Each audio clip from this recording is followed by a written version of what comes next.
La Asamblea escuchará. The Assembly will hear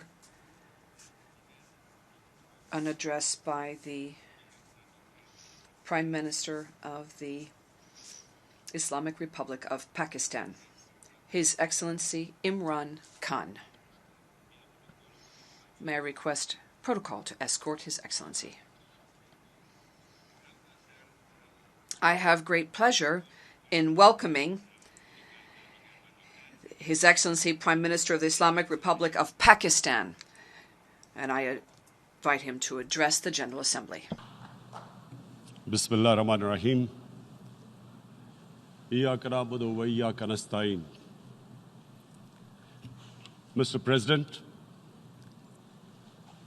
Honorable Secretary General, Excellencies, ladies and gentlemen,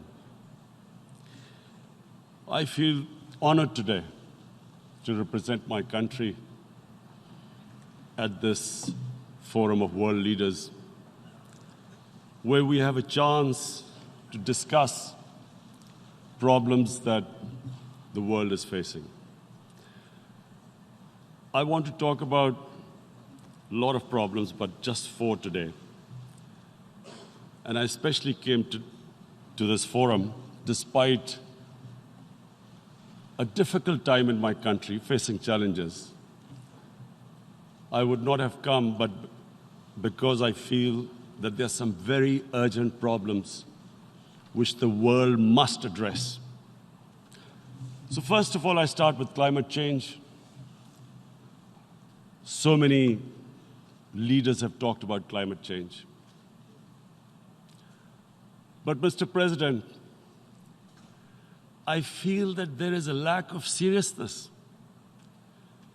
Perhaps world leaders some of the leaders who can do a lot, do not realize the urgency of the situation. We have a lot of ideas, but as someone said, ideas without funding is mere hallucination. Pakistan, I'll give you start with my own country.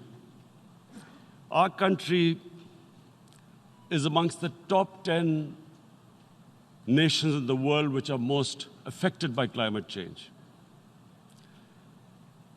We depend upon our rivers.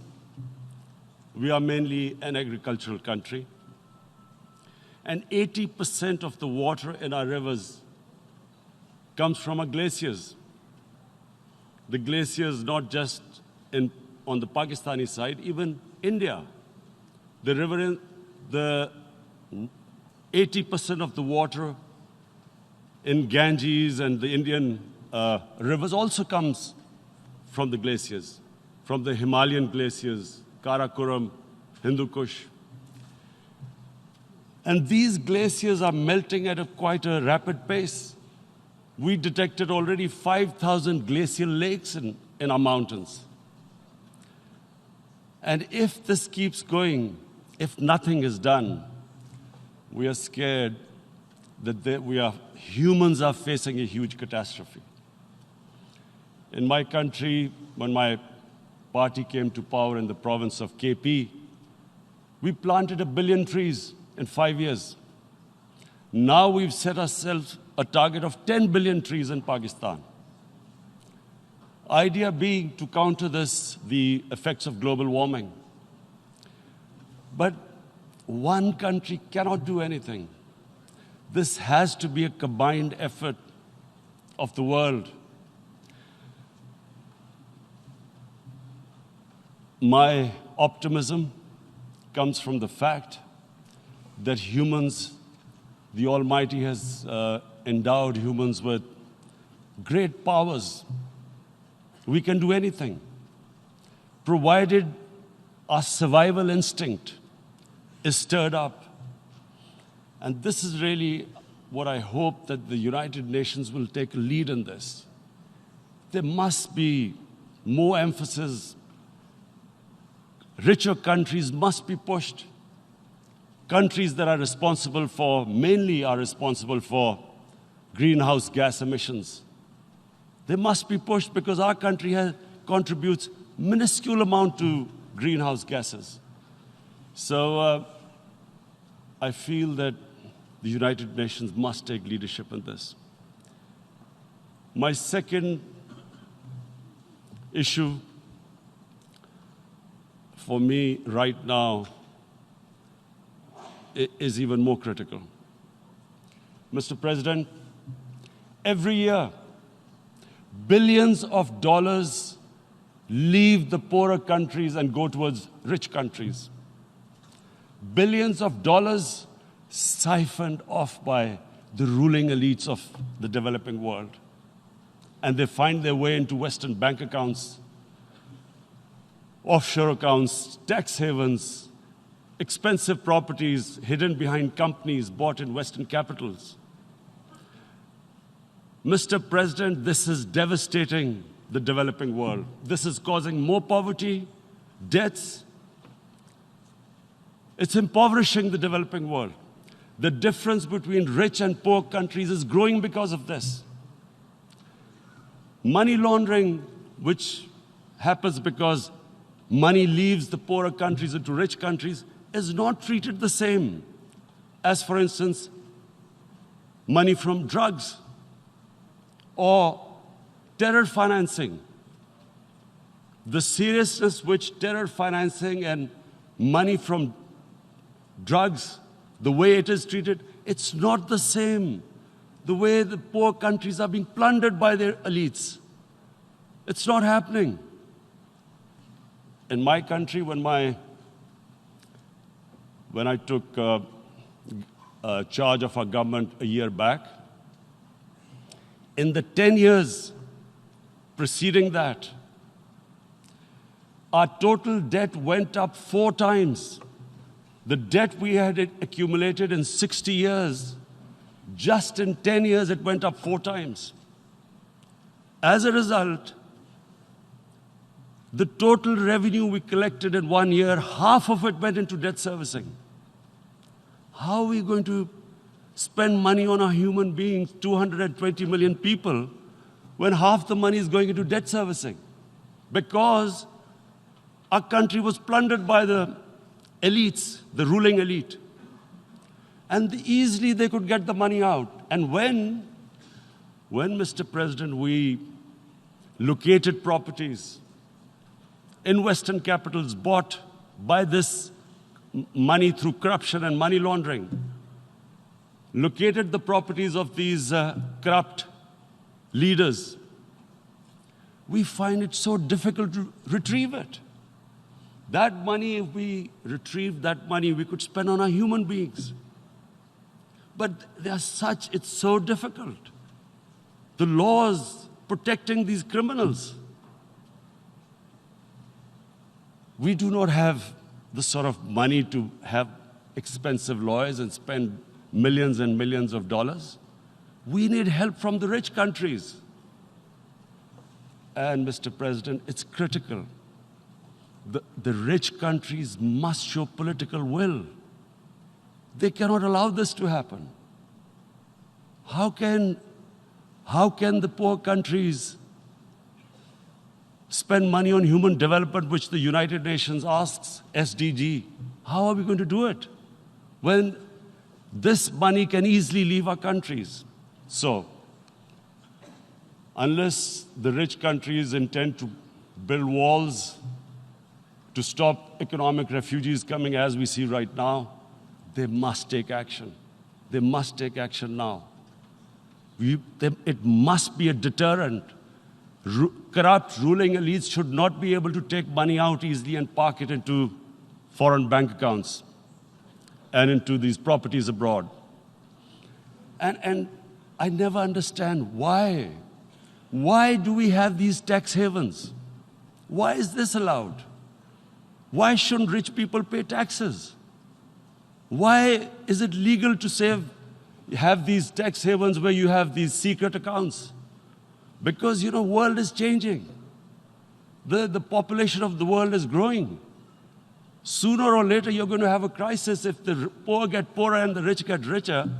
There is going to be a crisis sooner or later. So this is my second point. I hope that the United Nations takes a lead in this. It involves the IMF, the World Bank, Asian Development Bank. They must find a way of stopping this plunder of the developing world. My third point is Islamophobia. There are 1.3 billion Muslims in this world.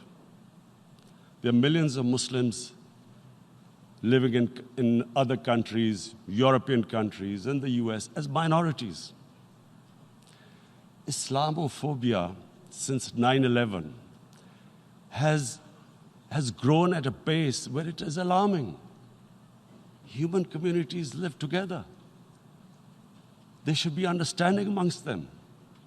But Islamophobia is creating a division.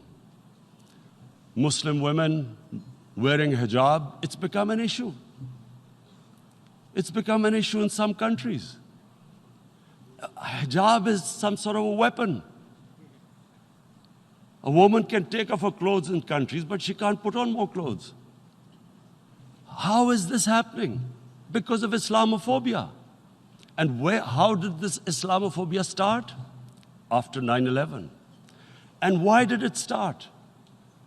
Because certain Western leaders equated terrorism with Islam. Islamic terrorism. Radical Islam. What is radical Islam? There is only one Islam. And that is the Islam we follow of Prophet Muhammad sallallahu alaihi wasallam. There is no other Islam. Radical Islam, Islamic terrorism, what message did they send to people in the West? And why is there Islamophobia? How is a person in New York, in the Midwest, in the US, in European capital, how is he going to distinguish between who is a moderate Muslim and who's a radical Muslim? Because terrorism has nothing to do with any religion. This Islamic terrorism, Islamic radicalism, and sadly used by leaders, this has been the main reason for this Islamophobia. And it has caused pain amongst Muslims. We in Muslim countries watch this Islamophobia traveling abroad, and it's getting worse. And may I just say, Mr. President, that in European countries, it is marginalizing Muslim communities. And we all know that marginalization leads to radicalization. Some of the people who ended up as militants in Syria and other places were from marginalized Muslim communities. And my point here is that we must address this issue. I'm sad to say that we Muslim leaders have not addressed this issue either. After 9/11, when this thing came about war against radical Islam, rather than Muslim leaders trying to explain to the West that there is no such thing as radical Islam, in all human communities, they are radicals. They're liberals and rest are moderate. All human communities, Christians, Jews, everyone has it. But Islam is not radical, neither Judaism, neither Christianity, neither Hinduism. No religion preaches radicalism. The basis of all religion is compassion and justice, which differentiates us from the animal kingdom. But unfortunately, the Muslim leadership was so scared of being called radical Islam that all of them became moderates. In Pakistan, we were in the eye of the storm, and our government coined a phrase called enlightened moderation. No one knows what it meant. But everyone started putting on Western suits that they were moderates, started speaking. Even those who didn't know English would speak English because they were moderates. No one had a clue what it was. Because we, in the Muslim world, did not explain to the West that there is no such thing as radical Islam. One of the reasons why after 9/11, Islam was supposed to be equated with terrorism was suicide attacks. Because the 9/11 bombers did a suicide attack, all sorts of theories came up that the Muslims are involved in suicide attacks because they will get virgin in heavens. Some came up with, what about women, suicide attackers? So this bizarre thing happened. No one explained. Suicide attacks and Islam were equated. No one did research that before 9/11, the majority of suicide attacks in the world were by Tamil Tigers, who were Hindus. No one blamed Hinduism, and quite rightly. What has Hinduism got to do with what desperate people were doing in Sri Lanka? We all know we've seen films about Japanese kamikaze pilots at the end of the Second World War doing suicide attacks. No one blamed the religion. But here we were trying to prove we were moderates and not explaining to the West. But the most important thing I wanted to say here today, in explaining this Islamophobia, Mr. President, and I feel it's very important because I played professional sport in England, I spent a lot of time there, so I know how the Western mind works and how West views religion. So where the misunderstanding about Islam came. And one of the reasons it caused Islamophobia. That was, in 1989, this book was published, maligning, insulting, ridiculing our Prophet Muhammad sallallahu alaihi wasallam. And there was a reaction in the Muslim world.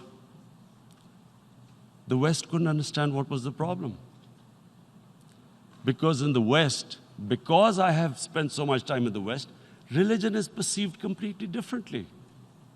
They don't look upon religion like we do. And so, Islam was supposed to be an intolerant religion. It was against freedom of expression. And Islam took a real beating 30 years ago. I still remember it became a watershed. And every 2 or 3 years, someone would malign our Prophet, peace be upon him. There would be a reaction by the Muslims. And again, it was Islam, an intolerant religion. Again, this time, I blame a certain section of the people in the West who deliberately provoked this, knowing the impact it would have. But the majority of the people in the West didn't understand. This is where, again, Muslim leadership let the Muslims down. We should have explained to them what our Prophet, peace be upon him, means to us. So in 1 minute, I'll try and explain what he means to us. Our Prophet was the witness to the divine book, the Holy Quran. The Holy Quran is the book of guidance for Muslims, and the Prophet's life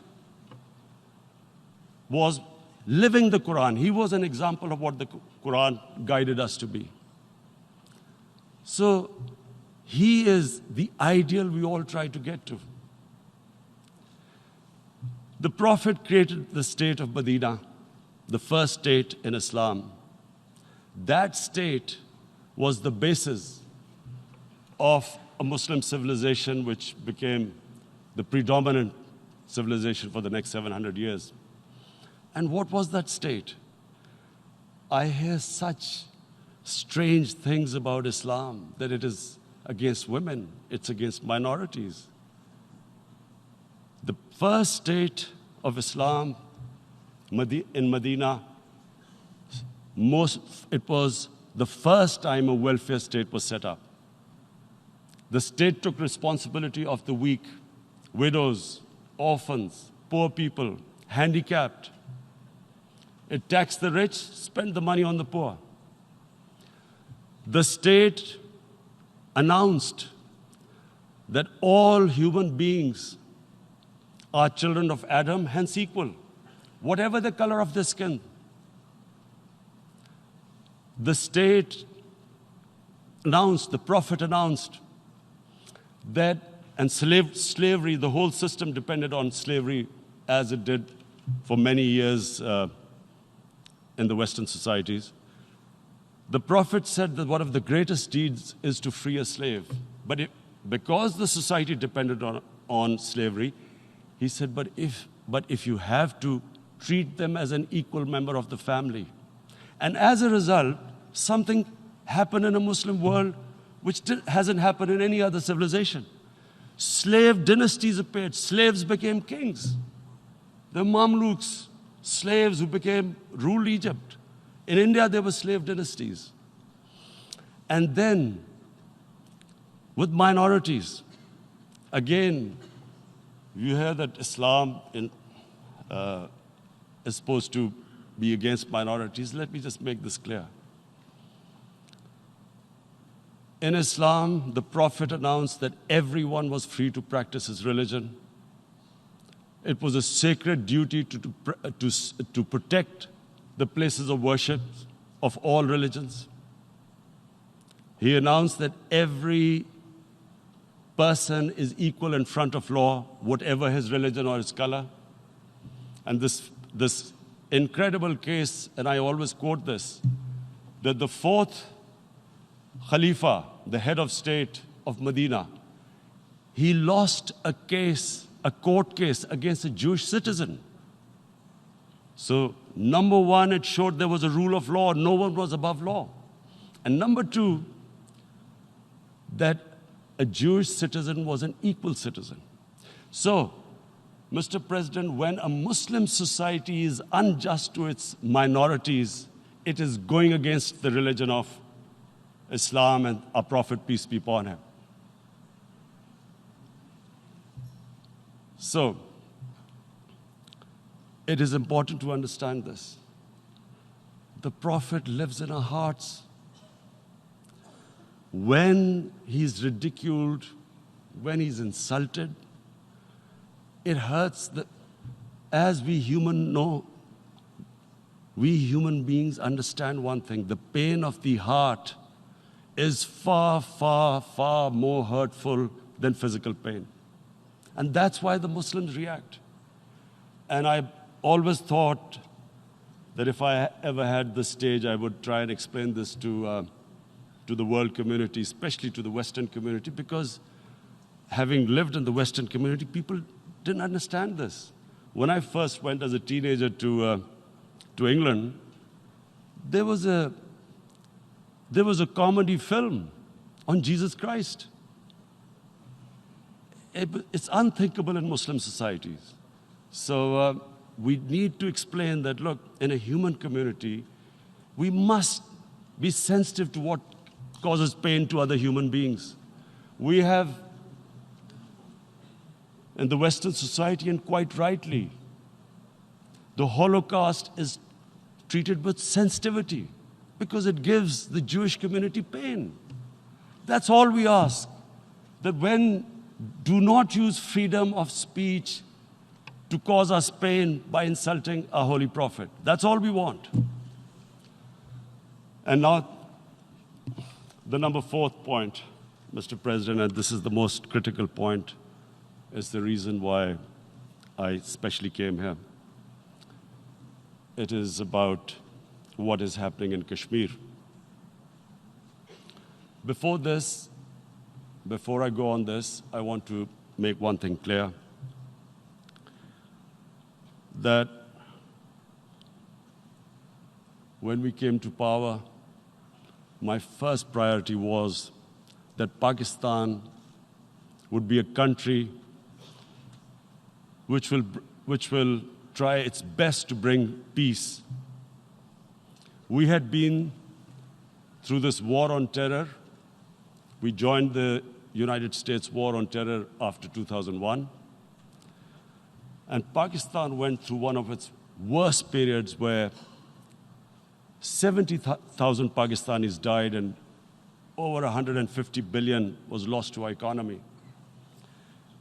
And Mr. President, I opposed the war because in the 80s, Pakistan had joined the Western countries in what was the freedom struggle then in Afghanistan against the Soviets. And it was funded by the Western countries. These Mujahideen groups, which were treated in guerrilla warfare, were trained by Pakistan Army, funded by the Western countries, and especially US, and they waged what was a freedom struggle in Afghanistan. The Soviets called them terrorists. We called them freedom fighters.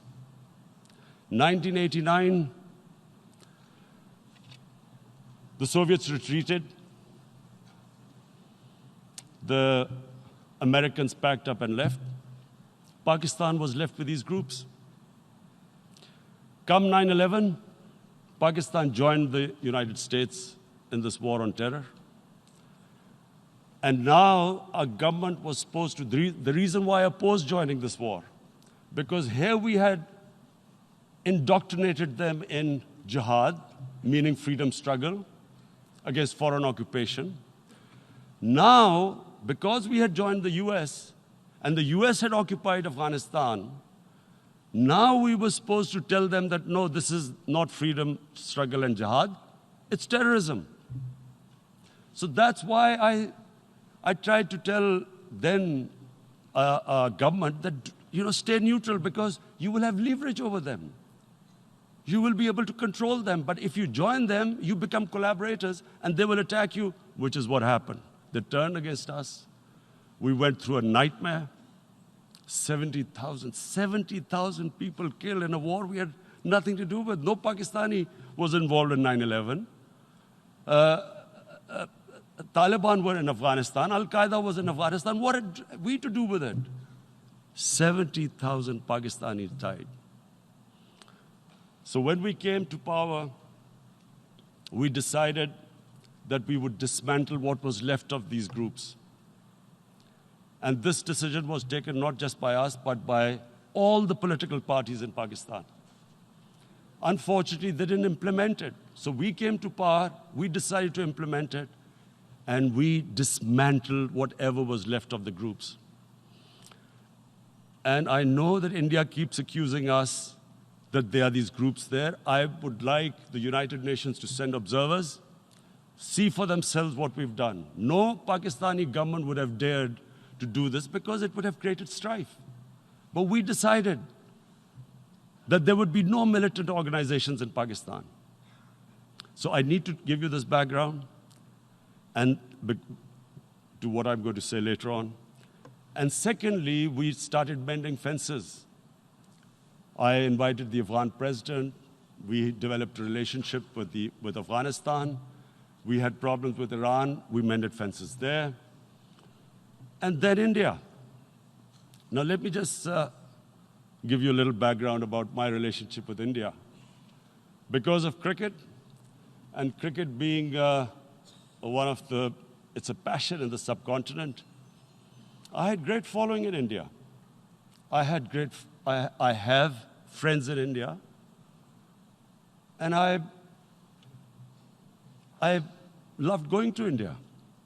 So immediately, when my party came to power, the first thing we did was to immediately reach out to India. And I spoke to President Modi, and I said, look, we have similar problems. Climate change, poverty, let's get together. Let's resolve our differences through trade. Let's build a relationship on trust. Prime Minister Modi told me that, there were terrorist attacks from Pakistan. I said, we have problems with you. There are terrorist attacks which we know are instigated by India in Balochistan. We caught a spy, Kulbhushan Yadav, who admitted what the sabotage going on in Karachi and Balochistan. So we said, look, let's leave that behind. Let's move forward. Our main priority should be our people. The highest number of poor people live in the Indian subcontinent. Unfortunately, didn't make any headways. Our foreign minister was supposed to meet on this in the UNGA last year. India canceled it. We thought that it's their election coming up. It's a nationalist, ultra-nationalist party. It doesn't want to cozy up to Pakistan. So we thought, okay, we'll wait till the elections. Meanwhile, a 20-year-old Kashmiri boy, whose father said was radicalized by the security forces in Kashmir, blew himself up on an Indian convoy. Immediately, India blamed us. I spoke to the Indian public on television. I said, if you give us any iota of proof, we will immediately take action, because we've clamped down on these groups. Rather than sending us any proofs, they sent their jets in, they bombed us. We retaliated. A jet, 2 of their planes were shot down, 1 pilot bailed out in Pakistan. We immediately returned the pilot, saying that, look, we do not want any escalation. Rather than taking that as a peace gesture, the entire campaign, almost the entire campaign of Mr. Modi in the election was how he had taught Pakistan a lesson that jets had killed 350 terrorists. Complete lie. They had just killed about 10 trees of ours, which was quite painful given that, we are growing all these trees. He then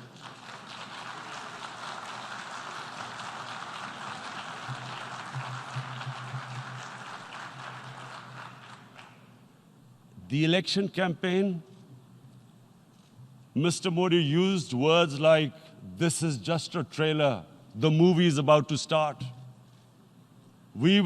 I went into Pakistan and taught them a lesson. This was the election campaign. Okay, so we thought, us politicians make all these statements to win elections. So, okay, after elections, we'll get back to our normal relationship. Well, the moment the elections ended, we approached India. No response, but then we discovered they were trying to push us in the FATF blacklist to bankrupt us. That's when we realized there was an agenda.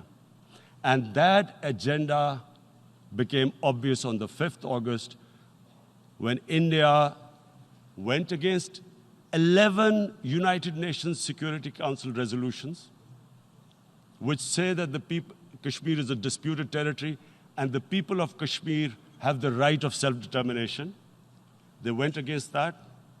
They went against Simla Accord, which is about bilateral, sorting out our differences through bilateral means, went against that. They actually went against the Indian Constitution. Illegally, they revoked Article 370, which gave Kashmir the special status. They got an extra 180,000 troops there.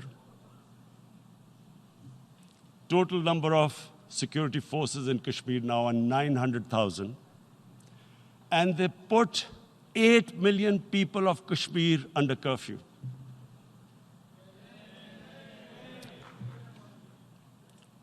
Mr. President,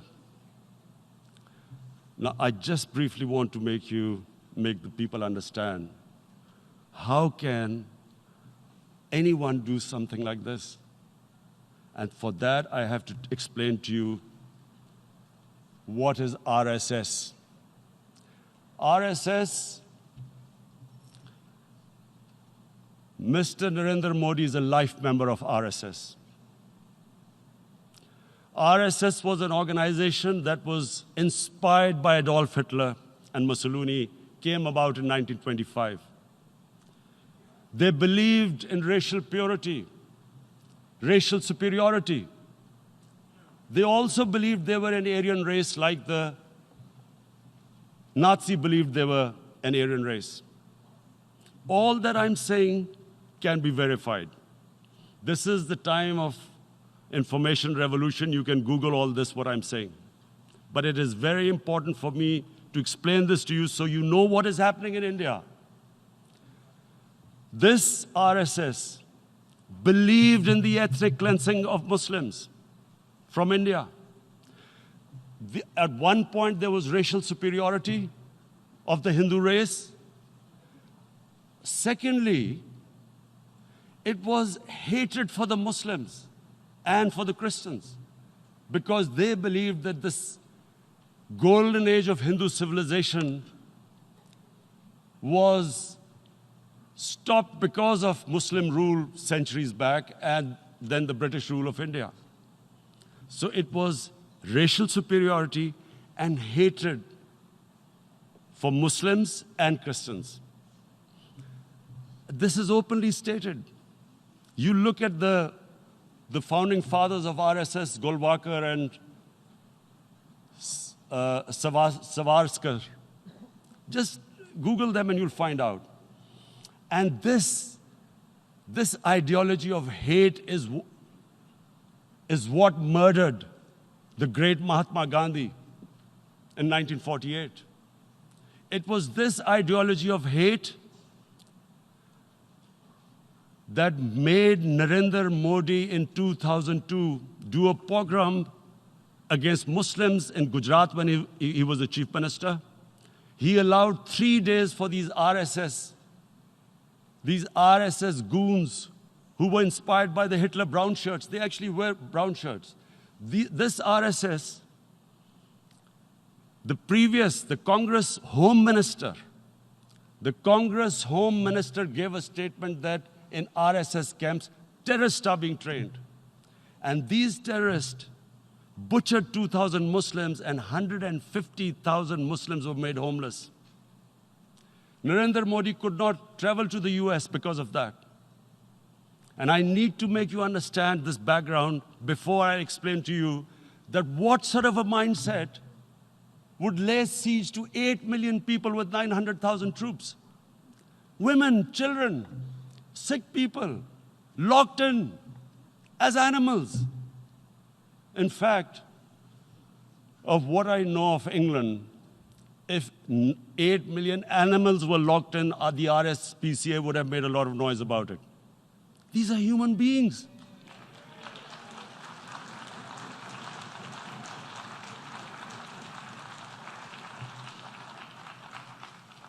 And Mr. President, what comes with racial superiority, these illusions of Aryan superior race, is arrogance. The two go together. And it's arrogance that makes people make mistakes and do stupid things. Cruel things like what Narendra Modi has done. It's sheer arrogance. And it's arrogance that has blinded him from the fact that what is going to happen when the curfew is lifted? Has he thought about it? This hasn't been thought through. What is he going to do when he lifts the curfew? Does he think that people of Kashmir will quietly accept the status quo because India has changed the constitution and taken away the special status? They'll accept that? Mr. President, 100,000 Kashmiris have died in the past 30 years because they were denied the right given by the United Nations, the right for self-determination. 100,000 have died and 11,000 women have been raped. There are 2 United Nations human rights reports on this. The world hasn't done anything because India is a huge market, 1.2 billion people. Sadly, the material prevails over the human. But this has serious consequences. Again, I repeat, that's why I'm here. Look, what is going to happen when the curfew is lifted will be a bloodbath. The people will come out. There are 900,000 troops there. They haven't come to, as Narendra Modi says, he's done this for prosperity of Kashmir. This is supposed to be for the development. These 900,000 troops, what are they going to do when they come out? There'll be a bloodbath. Has he thought it through what happens then? Mr. President, has anyone thought that what happens when there is a bloodbath?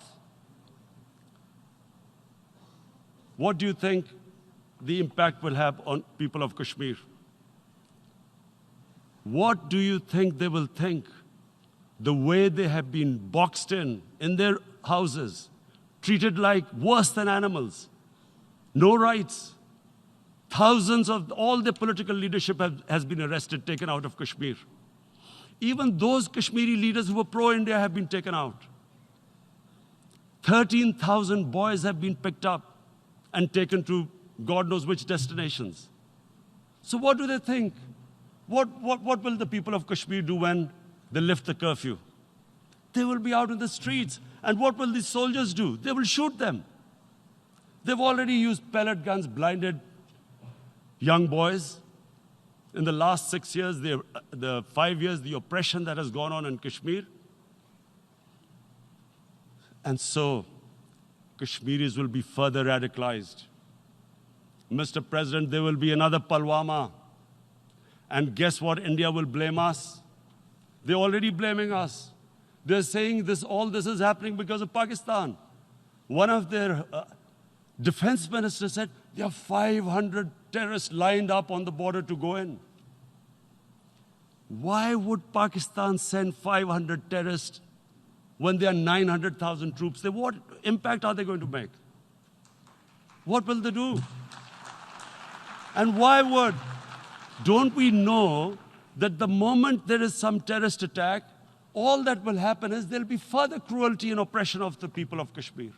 We will just give the 900,000 troops to further crush the people of Kashmir. And then we'll give the Indian government an excuse that, look, Pakistan is a terrorist state, and this mantra that has gone on, Islamic terrorism. The moment you use this catchword, Islamic terrorism, the whole world turns away. No one talks about human rights. You can do whatever you want, which is what has happened in Kashmir, because they keep using this word, Islamic terrorism. And this is what they're doing right now. What do we benefit from further increasing the cruelty on the people of Kashmir? And why would we want this? But there is no other narrative left for India. As when they lift the curfew, whatever happens, Pakistan will be blamed, and there is always a danger of another Pulwama. They might come and bomb us again, and then another cycle might start. And what does Narendra Modi think? That 180 million Muslims of India are thinking right now. Aren't they watching these Kashmiris stuck inside for 55 days they've been stuck in? Aren't they watching? What do you think? Don't you think that the Muslims will be radicalized in India? And I'm talking about 180 million people. And when they get radicalized, there will be some incident in India somewhere down the line. Again, we will be blamed. And I'm warning you right now, again, we will be blamed. And, Mr. President, what about 1.3 billion Muslims who are watching this? And they know that it is only happening in Kashmir because they're Kashmiri Muslims. This is not happening to Kashmiri Hindus.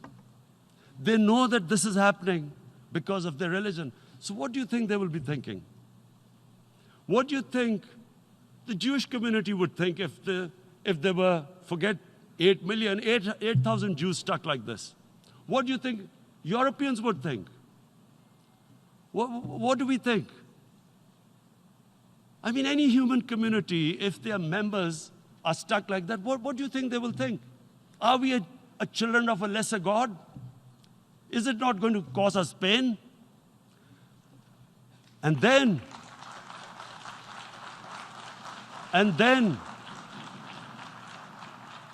I'll tell you what will happen. People will, in the 1.3 billion Muslims, someone will pick up arms. I know we've been brought up with films, Western films. This good, decent guy doesn't get justice. he decides to pick up a gun and start seeking justice. There was a film made in New York, famous film called Death Wish. This guy gets mugged by and his family, his wife gets killed or something. He can't get justice. He picks up a gun and he goes around shooting muggers. And the whole cinema cheers him on. So what do you think the Muslims are thinking right now? If there is a bloodbath, there will be Muslims becoming radicals, not because of Islam, but because of what they will see, that there's no justice when it comes to Muslims. There were Rohingya Muslims, Myanmar, who are, God knows, almost 1 million people out, ethnic cleansing. What was the response of the world community? So what do you think will be the response of 1.3 billion Muslims? I picture myself. I'm in Kashmir. I've been locked up for 55 days. I have heard about, and there are rapes, Indian Army going into homes, soldiers. Would I want to live this humiliation? Would I want to live like that? I would pick up a gun.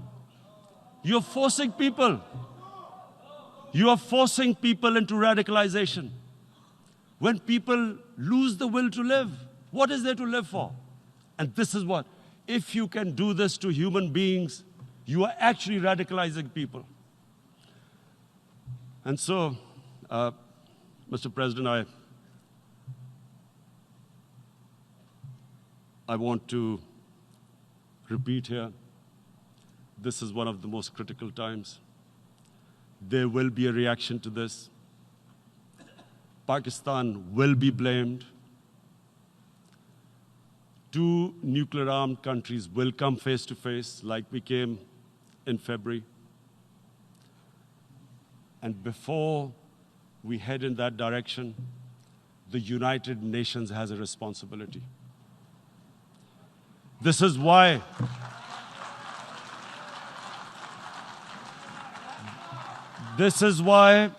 the United Nations came into being in 1945.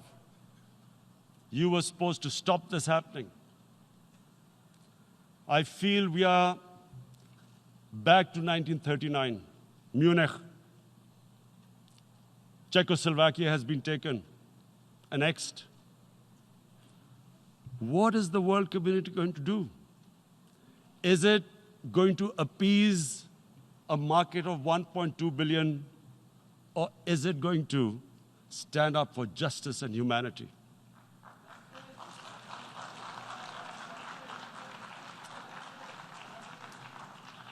If this goes wrong, you hope for the best, but be prepared for the worst.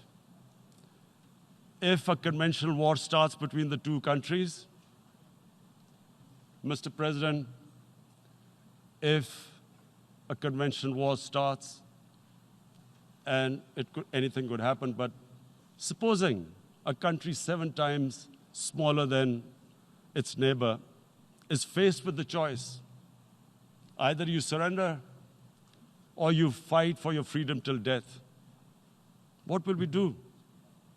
I ask myself this question. And my belief is, La ilaha illallah, there is no God but one. And we will fight. And when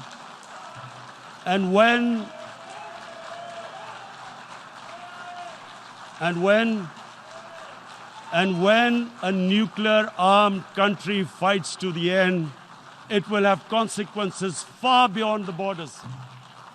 It will have consequences for the world, which is why I repeat I'm here. Because I'm warning you, it's not a threat. It's a fair worry that where are we headed? And I've come here to tell the UN, you've got to, this is a test for the United Nations. You are the one who guaranteed the people of Kashmir the right of self-determination. They are suffering because of that.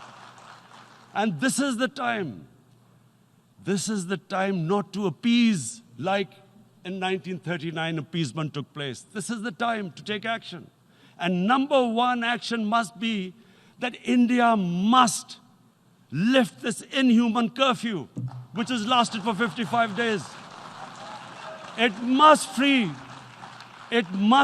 all political prisoners, and especially those 13,000 boys that have been picked up. Parents don't know where they've disappeared. And then the world community must give the people of Kashmir the right of self-determination. Thank you. En nombre de la Asamblea General agradezco. On behalf of the General Assembly, I would like to thank His Excellency, the Prime Minister of Pakistan, and I ask protocol to escort His Excellency.